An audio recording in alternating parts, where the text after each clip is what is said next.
Bonsoir, bienvenue chez Dark Knight et des jeux. Ce soir, on va faire une partie d'un jeu que j'ai longtemps dans ma ludothèque. C'est donc Dungeon Saga. Donc ce jeu ce soir, je vais jouer donc en mode solo. Pourquoi j'ai pas joué avant? Parce que j'attendais une extension. Et cette extension s'appelle le compagnon de l'aventurier. Et qu'est-ce qu'il y a dans cette extension? Et bien, il y a le mode solo. Il y avait des cartes spéciales qui nous permettent de pouvoir jouer en solo. Donc c'est pour ça que j'avais pas fait des parties. Et donc j'attendais avec impatience cette extension pour pouvoir vous présenter ce jeu. Et donc vous annoncer aussi que donc sur la chaîne DD Prod Game, bientôt on fera donc un mode campagne avec donc DD Arcaril et moi-même. Donc Dédé et Arcaril joueront les héros. Et moi je jouerai donc le maître du donjon. J'aurai donc la grande tâche d'avoir le journal de quête et d'empêcher mes amis de remporter la victoire. Mais ça, ce sera pour plus tard. Ce soir je vais vous parler du mode solo. Et donc de ces cartes donc de maître invisible. Donc je vais vous faire une partie. Quand j'ai reçu le jeu, j'ai peint les figurines. Donc je dis tout de suite aux ceux qui peignent les figurines, je suis désolé, mais ce n'est pas du professionnel. C'est ma façon d'avoir peint. Il n'y a pas, vous verrez, les tons sombres, les tons clairs, pas mal de touches. Moi, j'ai peint ma façon, donc je suis désolé pour les figurines comme elles sont. Mais voilà, j'ai fait ma façon, donc pour moi, il fallait que je peigne les figurines pour avoir quelque chose de joli sur le plateau.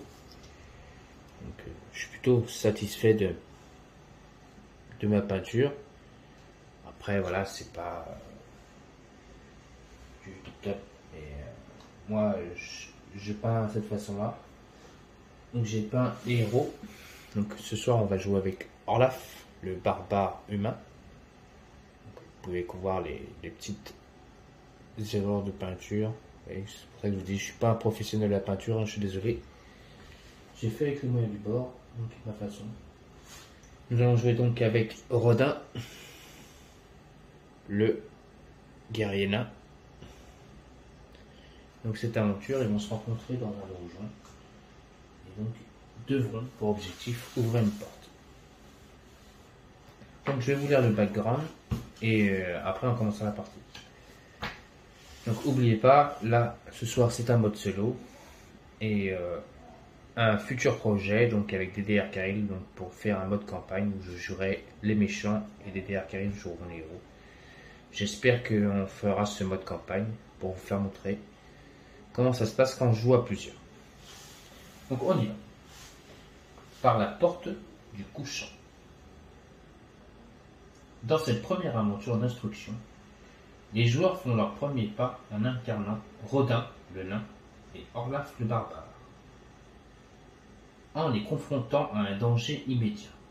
Cette aventure leur permet de saisir l'essentiel des bases du positionnement et du combat. Les lèvres du nécromancien s'agitaient, en silence tandis qu'il caressait les runes complexes et les symboles magiques gravés sur la porte. Il n'avait pas de torche, non pas à cause de la lueur qu'émettait la porte pendant qu'il travaillait, mais parce qu'il n'avait plus besoin de lumière pour avoir depuis bien longtemps. Il était si absorbé dans sa tâche et si pressé de parvenir à entrer dans la pièce suivante pour constituer sa quête, qu'il fallait manquer l'agitation qu'il se répandait dans les niveaux supérieurs de la forteresse. Quelque chose, non, quelqu'un, s'y était introduit.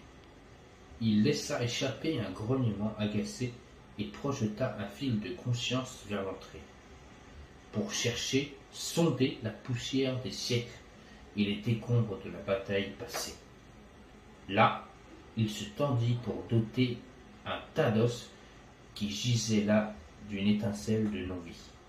Il était de retour à la porte, avant même d'avoir achevé le sort.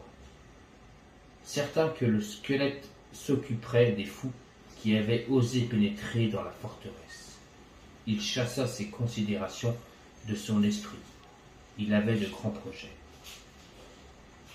Tout ce que j'en dis, c'est que tu aurais pu patienter un peu. Je l'aurais ouvert. Le barbare grogna en guise de réponse. C'était quelque chose qu'il fallait souvent, et qui commençait à irriter Rodin.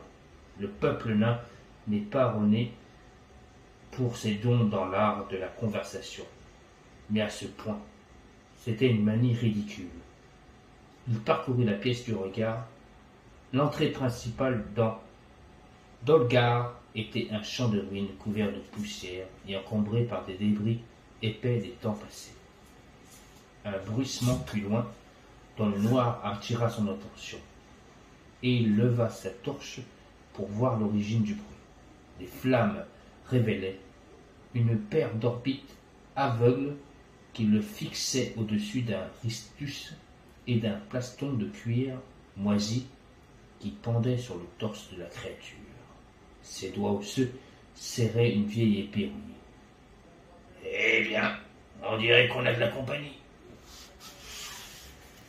Donc voilà notre petite campagne de ce soir. Donc on a quelque chose à accomplir. Donc les héros devront, pour réussir la mission, ouvrir cette porte et rester en vie, tous ensemble. S'il y en a un qui meurt, la partie est perdue. Si ils ouvrent la porte et qu'ils restent en vie, la partie est gagnée. On a 12 tours quand même. On aura quand même des cartes du maître du donjon. Ce sera notre compte tour.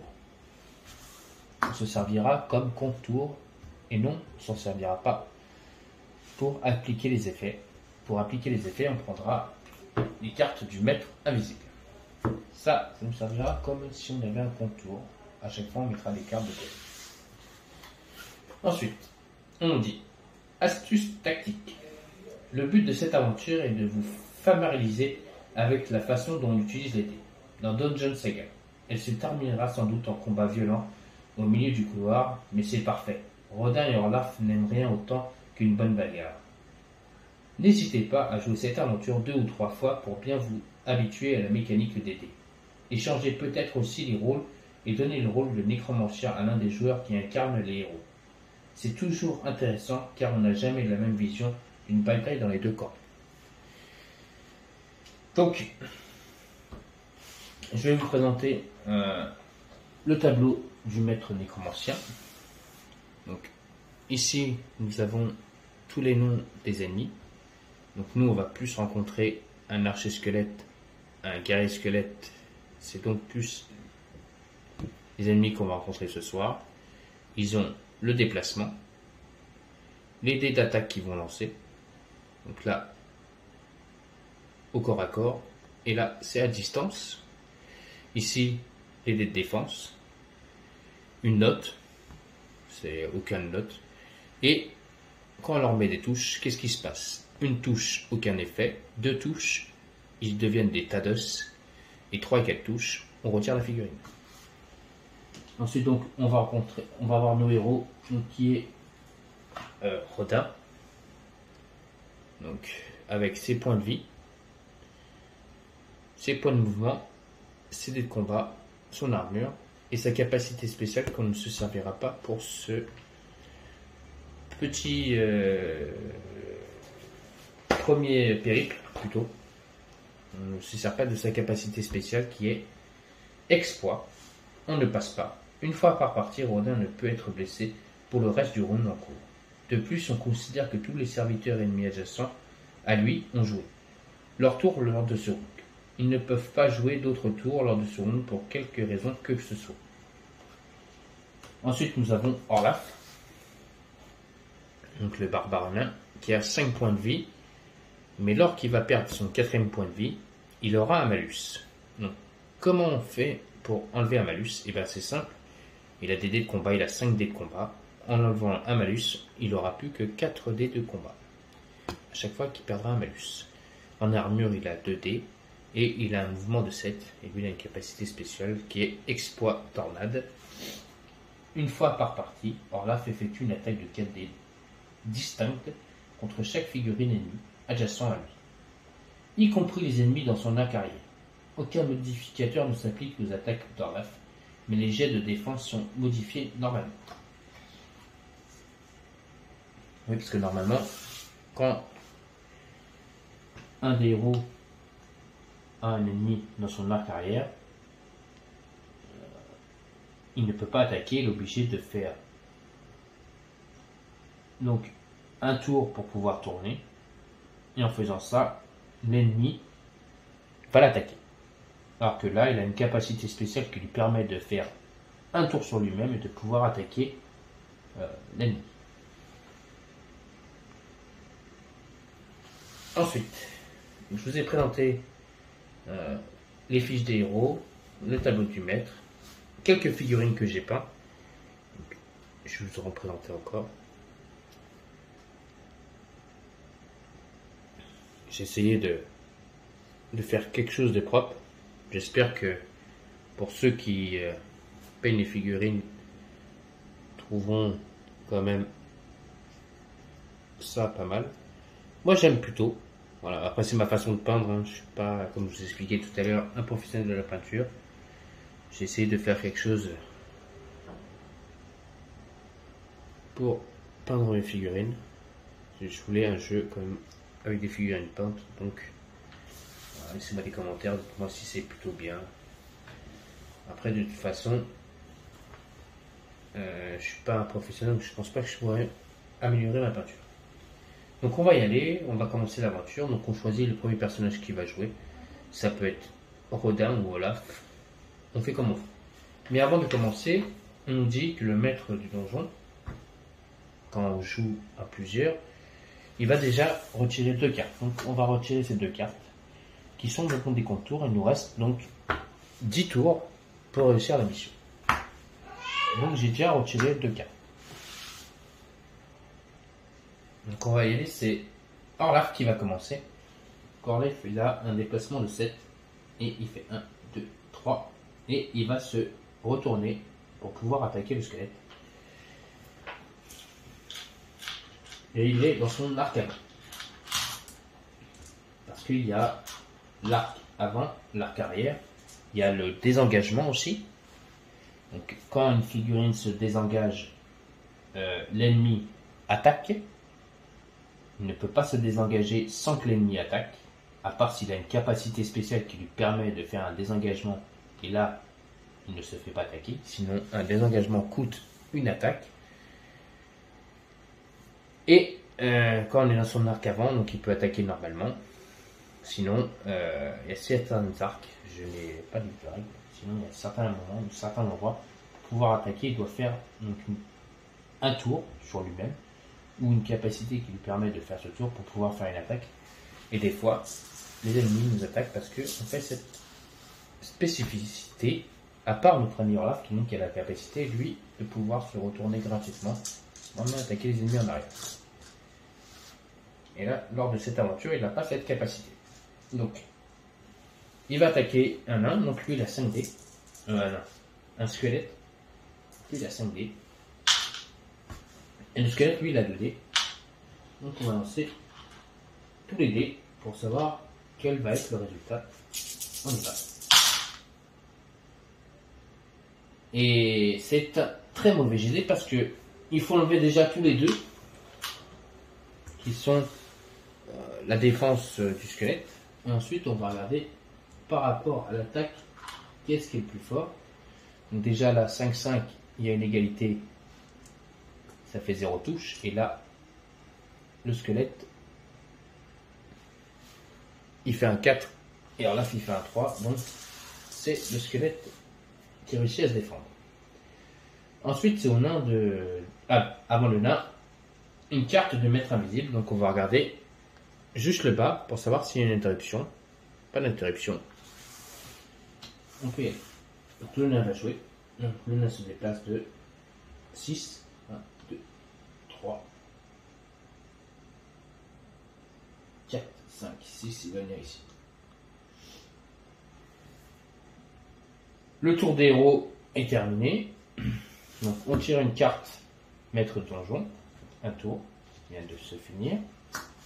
On tire une carte maître invisible, c'est parti. Alors, là cette fois-ci on ne regarde pas l'interruption en bas, on va regarder ce qui se passe. Donc il y a une activation, c'est donc un ennemi qui s'active.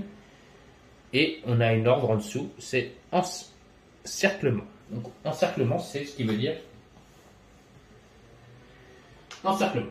Déplacer les figurines de la sorte à bloquer les routes des héros, mais sans les placer sur une case adjacente.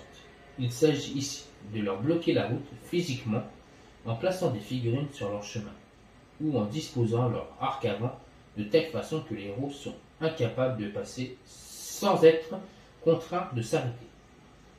Le but est d'exercer les héros et les obliger à affronter les forces du maître donjon plutôt que de les esquiver.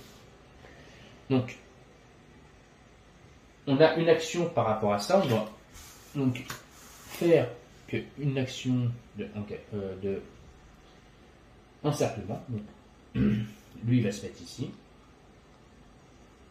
Et ici, le squelette va attaquer donc notre ami barbare. Donc, le squelette a 2 dés d'attaque et notre barbare a 2 dés de défense. On y va. Donc, le barbare se protège sur une armure de 4. Le squelette a fait un 4 et un 2. Le barbare se protège. C'est un nouveau tour. Donc, première action, on va faire attaquer donc le barbare qui va attaquer donc le squelette. Donc le barbare a 5 dés et le squelette a 2 dés. Donc tout ce qui est 2 est retiré. Là ça c'est retiré. Et maintenant on va regarder combien de touches il a fait. Notre ami le squelette. Donc le 2 est retiré et défaussé. Donc il a fait un 5, un 4. Ah là c'est un 5. Pas un 6. 5, 5, 4, 4, 4. Lui, il a fait 4 et un 1. Donc, il fait 1, 2, 3, 4, 4 touches. Il dégomme notre ami le squelette. On tire une carte donc, du maître invisible. Interruption. Il n'y en a pas. C'est au tour donc de notre ami le nain qui va venir ici, qui fait un déplacement. J'ai oublié de vous expliquer un truc. Donc, quand j'ai attaqué notre ami le squelette, j'ai tué le squelette et je ne me suis pas déplacé. Pourquoi? Parce que nos actions, c'est on doit se déplacer et attaquer, et pas faire l'inverse. On ne doit pas attaquer et se déplacer. À partir du moment où on a fait une attaque, on ne peut plus faire l'action déplacement. C'est bien précisé dans le livre de règles. Donc c'est au tour du nain qui a fait un déplacement, qui va attaquer donc notre ami le squelette. Lui, il a 4 dés d'attaque. Le squelette a 2 dés. On y va. On va voir s'il a fait des touches. Hop. Hop là. Donc sur les 2, c'est retiré. Non, ça c'était un 2, c'était pas un 4. Donc il a fait 2, 5, 3, 5, 1, 5 et un 1. Donc, 1, 5, c'est égalité, on retire. Là, il y a 2 touches. 2 touches, on regarde. Le squelette devient un tas d'os. Et son tour est fini. On tire une carte, donc, maître de donjon, et on tire une carte invisible. Donc là, regarde, il y a 2 squelettes qui vont jouer. Donc je dois interagir 2 fois et après faire l'action de combat si je pouvais. Donc là j'ai pas d'action de combat. Donc on va accomplir les 2 effets. Donc menace, tireur et sans armure. Qu'est-ce que c'est? Tireur. Tous les héros qui possèdent des dés de tir tirent. C'est pas le cas. Et armure. Et sans armure, c'est tous les héros avec une valeur de 1 ou 2 en armure. Ce n'est pas le cas. Ensuite, l'ordre c'est blocage. Donc blocage. Effectuez vos mouvements de sorte à ce qu'autant de héros possible se trouvent dans l'arc avant d'une ou plusieurs figurines du maître donjon. Lorsque tous les héros se trouvent dans au moins un arc avant, commencez à doubler les arcs, répétissez des figurines d'une manière aussi homogène que possible. Pour que tous les héros soient bloqués par les combats, cela permet au maître du donjon de tirer davantage de grand nombre, généralement, de ce troupe. Donc, là, on me demande d'aller bloquer. Donc, les figurines ont 4 de déplacement. Donc, on va faire 1, 2, 3, 4. On va la mettre ici, la première. 1, 2, 3, 4. Et la deuxième ici. On va bloquer notre ami, le barbare nain. Donc, on va effectuer un nouveau tour. C'est notre ami barbare qui a donc 7 de déplacement. Donc, première action, il va se tourner. Il fait 1, 2, 3, 4, 5, 6. Et il vient en face du premier nain, premier squelette barbare. Il va l'attaquer. Donc, il fait une attaque avec 5 dés.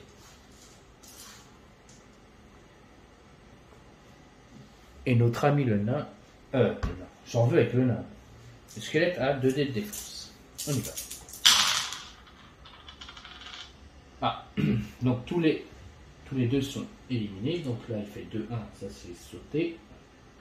Et on va regarder est-ce qu'il a réussi à le tuer ou pas. Donc il fait un 6, un 5 et un 4. Et lui, il fait un 3 et un 1.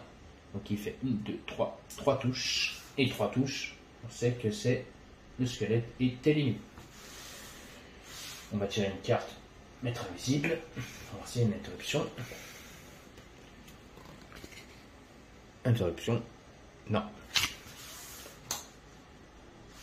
Ensuite, c'est au tour donc de notre ami le nain. Donc lui qui a 6 déplacements, il va faire un déplacement, il vient ici. Et il va attaquer le squelette. Tous les deux sont retirés. On va regarder le résultat. On va voir combien de touches il fait. Donc 5, 4, 4, 3. On y va. Donc le nain, le squelette a fait un 5 et un 5, c'est une égalité. Le 4 contre le 2, c'est une touche, 2 touches, 3 touches. Le squelette est disloqué. Et là, on se dit, mon Dieu, qu'est-ce qui peut l'empêcher de gagner? Il n'y a plus d'ennemis. Et bah si, il peut toujours se passer quelque chose. On tire une carte maître du donjon. Invisible. Interruption. Aucune interruption. Donc, une carte maître donjon. Donc, un nouveau tour se passe. Il reste... Hop là, la porte s'est effondrée. La partie n'est pas terminée. 1, 2, 3, 4, 5, 6, 7, 7 tours. On va essayer d'ouvrir la porte. Ça devrait le faire. Donc on tire une carte. Mettre invisible. Donc là, on a nombre de tours 2. On a donc la capacité spéciale qui nous demande soutien. Donc on doit normalement, voilà, animer des tas de morts, enfin c'est l'animation des morts, des tas d'os qui ne sont pas adjacents à elle. Donc on doit animer des tas d'os, et donc je dois en animer 2. On va en animer un ici, faire revenir un squelette, ici, et donc on a encerclement. Donc là, ils vont se déplacer. 1, 2, 3, 4. 1, 2, 3, 4. Et lui, il a une attaque de 3. 1, 2, 3. Il ne touche pas. Ils sont derrière, hein, ils arrivent. Donc, nouveau tour. C'est au barbare qui se déplace de 7. Donc 1, 2, 3, 4, 5, 6. Il est à la porte. On ne voit pas, mais il est bien à la porte. Donc, il va essayer de détruire la porte. La porte nous dit qu'elle a 3 d'armure et il faut lancer 3 dés. on va voir si on va réussir à défoncer la porte. Non, le barbare il a 5 dés. 5 dés. 1, 2, 3, 4, 5. Et la porte a 3 dés pour le défendre. Donc ils ont 3 bloqués. Ah, sorti. Ensuite, les 1, ça c'est retiré. Les 3, c'est retiré. Ensuite, on a fait un 6, un 5, un 5. Ensuite, il y a eu... Ah, excusez-moi. Petite erreur. Alors, 5, 4, 1. Donc, le 6 bat le 5. Le 5 bat le 4. Et le 1 bat le 5. La porte est disloquée. Notre ami le barbare ouvre la porte. Ce n'est pas fini, le nain n'est pas sorti encore. Et le barbare non plus. Interruption ou pas? Non, pas d'interruption. C'est au tour du nain. Donc le nain a 6 déplacements. 1, 2, 3, 4, 5, 6. Le nain est sorti. Le barbare aussi. Cette première partie est donc gagnée. Nos amis héros ont réussi à ouvrir la porte et à réussir à s'échapper de cette petite... comment on appelle ça? Taverne où il y avait des monstres. Et donc ils ont réussi à s'enfuir ensemble. Et donc ils ont réussi à se rencontrer. Donc le nain et le barbare maintenant se connaissent pour la prochaine aventure. Donc on nous dit, on a un petit background à la fin pour lire. Par la suite, le dernier squelette s'effondra dans un coup puissant de la hache de Olaf. Et le barbare émit un grognement de satisfaction. Rodin, rendu méfiant par ces dernières minutes, écrasa le crâne sous son pied pour le briser en morceaux, jusqu'à le réduire en poussière sous son talon. Il n'était pas facile de venir à bout de ces choses, et il ne souhaitait pas avoir l'une d'elles se relever une nouvelle fois pour les pourchasser.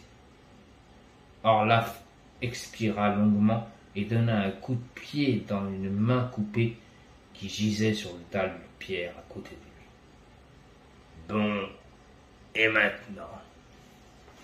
Eh oui, et maintenant, que vont faire nos héros?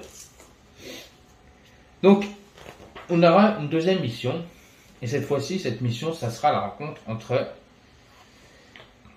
d'autres héros, parce que cette fois-ci, ce sera le héros Madriga, l'elfe, et Danor, le sorcier humain, qui vont se rencontrer.